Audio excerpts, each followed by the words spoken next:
5 days అవుతుంది world cup అయిపోయి. ఎంత మర్చిపోదామని ట్రై చేసినా అస్సలు అవ్వట్లేదు. ఇంకా కొన్నాళ్ళు క్రికెట్కి విడాకులు ఇచ్చేద్దామని నాలో నేను శపథం చేసుకుని మళ్ళీ సిగ్గు లేకుండా నేను స్టార్ట్ అయిన ఇండియా ఆస్ట్రేలియా సిరీస్ చూశాను. సూర్యకుమార్ యాదవ్ బ్యాటింగ్ చూశాక నాలో బాధ ఇంకా ఎక్కువైపోయింది. అరే, ఈ ఆట ఏదో ఆ రోజు ఫైనల్లో ఆడుంటే బాగుంది కదరా అని. నాకు ఎప్పటికీ గుర్తు 2003 ఫైనల్లో పాంటింగ్ చేసిన వీరవిహారం.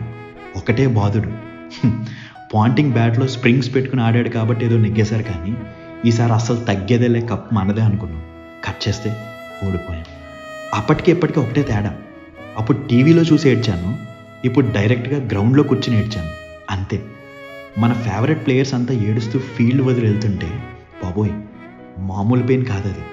ఒక్కోసారి అనిపిస్తుంది మనిషికి ఏ పిచ్ అయినా ఉండొచ్చు, కానీ క్రికెట్ పిచ్ అస్సలు ఉండకూడదని.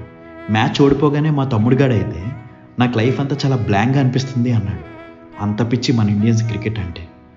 మ్యాచ్ విన్ అవగానే సెలబ్రేట్ చేసుకోవడానికి ఎన్ని ప్లాన్స్ వేసుకున్నాము. ఒక్కసారిగా మారిపోయింది మొత్తం. నెక్స్ట్ కప్ కొడతాంలో ఎలాగైనా అనుకుంటే అప్పటికి కోహ్లీ అండ్ రోహిత్ ఉంటారో లేదో అని భయం. ఎక్కడో చదివా, being a cricket fan isn't easy అని. Can't get out this pain కదా.